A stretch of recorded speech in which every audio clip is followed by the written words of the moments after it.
Magandang araw sa inyo mga katakyut. Meron ulit akong nakahandang nakakatakot na kwento para sa inyo, pero bago ang lahat, huwag niyo pong kalimutang mag-subscribe, like, share, at pindutin ang bell button para updated kayo sa mga bago kong upload videos. So, paano? Atin na pong simulan.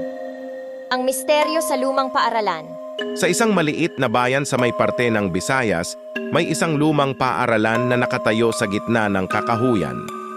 Ang paaralang ito ay itinayo noong mga unang dekada ng ika-20 siglo at sa paglipas ng panahon, ang mga pintuan nito ay unti-unting nagsara.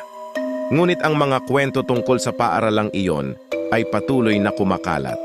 Sa noong unang panahon, ito ay kilala bilang isang prestihiyosong paaralan, ngunit ngayon, ito ay naging saksi sa maraming kababalaghan at misteryo. May mga kwentong naglalakbay na ang mga kaluluwa ng mga dating guro at mag-aaral ay patuloy na umiikot sa lugar, hindi pa rin matahimik. Isang gabi, si Mateo, isang manunulat na interesado sa mga kababalaghan, ay nagpasyang magtungo sa lumang paaralan. Mayroon siyang balak na alamin ang katotohanan sa likod ng mga kwento at upang magkaroon ng inspirasyon para sa kanyang susunod na akda. Pagdating sa paaralan, ang hangin ay nagiging mabigat at ang lugar ay unti-unting dumidilim. Ang mga puno ay tila nagiging mas matayo na tila bang may nagbabantay sa lumang paaralan. Si Mateo ay naglakad patungo sa pintuan ng paaralan na may hawak na lampara ng ilaw. Nang pasukin niya ang loob ng paaralan, ang kanyang pakiramdam ay biglang nagbago. Nararamdaman niyang may mga mata na nakatingin sa kanya mula sa dilim at may malamig na simoy ng hangin na dumaraan sa kanyang balat. Ngunit hindi niya pinansin ang mga ito at patuloy na naglakad patungo sa mga classroom. Sa bawat kwarto na kanyang dinaanan, ang kanyang mga hakbang ay marahang naging mabigat. Ang mga pintuan ay gumagalaw na parang mayroong gustong lumabas mula sa loob. Ngunit sa kabila ng lahat ng ito, si Mateo ay nagpatuloy sa kanyang paglalakbay. Hanggang sa isang classroom kung saan siya biglang napansin ang isang maliwanag na ilaw na nagmumula sa loob. Tila ba mayroong tao na nandoon sa loob at nagbabasa ng libro. Dahan-dahan niyang binuksan ang pinto at pumasok sa loob. Ngunit pagpasok niya, wala siyang nakitang tao. Sa halip, ang kanyang mata ay agad na napunta sa isang lumang lamesa kung saan nakalagay ang isang libro. Hindi mapigilang maakit si Mateo sa libro. Binuksan niya ito at nagulat sa nakita. Ito ay isang lumang journal na puno ng mga kwento tungkol sa mga kakaibang kaganapan sa paaralan. Mula sa mga bangungot hanggang sa mga pagpapakita ng mga multo, lahat ay naitala roon.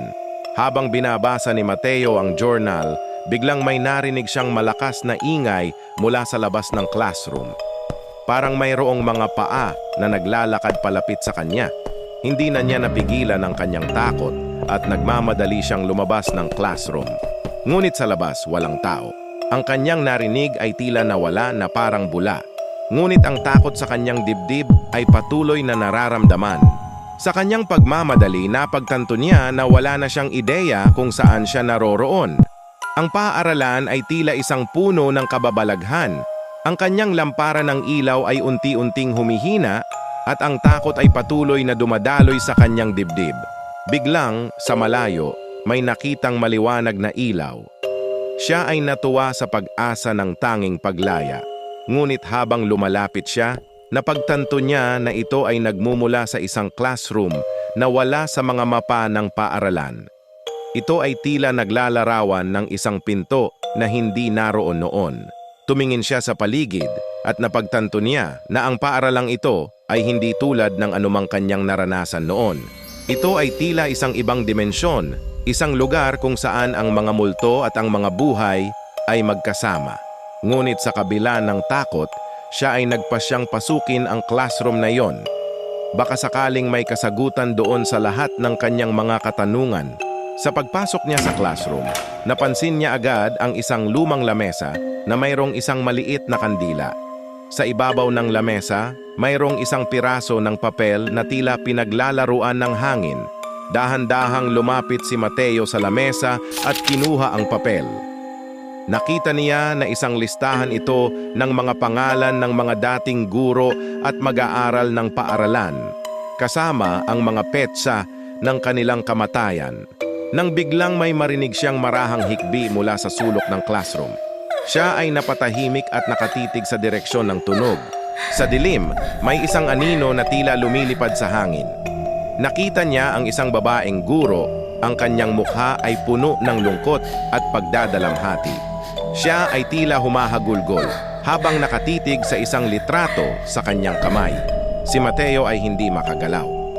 Ang kabog sa dibdib ay unti-unting bumibilis at sa kanyang buong katawan, ngunit ang kanyang kuryosidad ay mas malakas pa. Ano ang iyong hinahanap? Tanong niya sa guro. Ngunit walang tugon ang babae. Sa halip, ito ay biglang nawala tulad ng isang anino na natunaw sa liwanag. Nang muling magawi ang katahimikan, si Mateo ay nagdesisyon na umalis sa classroom. Ang mga pangyayari sa paaralang iyon ay labis na nakakatakot at kailangan niyang makalabas roon bago pa siya mawalan ng liwanag. Ngunit habang lumalabas siya ng classroom, biglang may narinig siyang malakas na unggol sa kanyang likuran. Siya ay biglang tumakbo palabas ng classroom, hindi alintana ang anumang panganib na maaaring sumalubong sa kanya. Nang makalabas siya ng classroom, siya ay napansin na nasa gitna siya ng isang malawak na silid na puno ng mga lumang libro at mga gamit ng paaralan. Ang hangin ay nagiging mas malamig at ang takot sa kanyang dibdib ay patuloy na kumakabog. Biglang may kakaibang boses na kanyang narinig. Isang boses na puno ng galit at puot.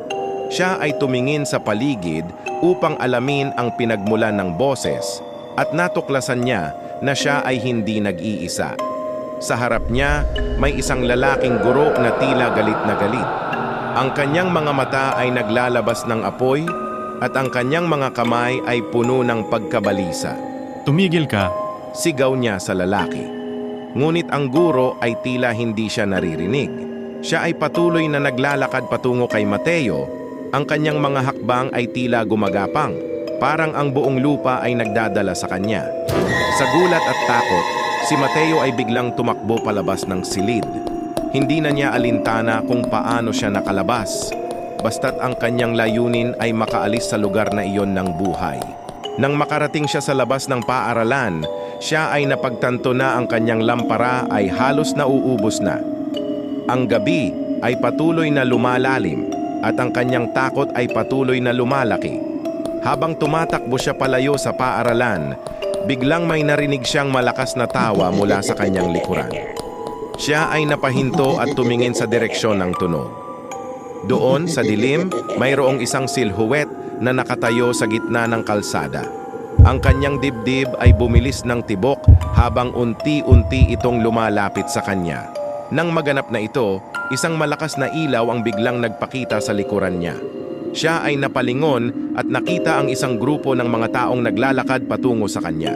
Sila ay tila mga mag-aaral, ang kanilang mga mukha ay puno ng takot. Huwag kang matakot. Sigaw ng isang estudyanteng babae. Sumama ka sa amin. Si Mateo ay hindi nagdalawang isip at sumama sa kanila.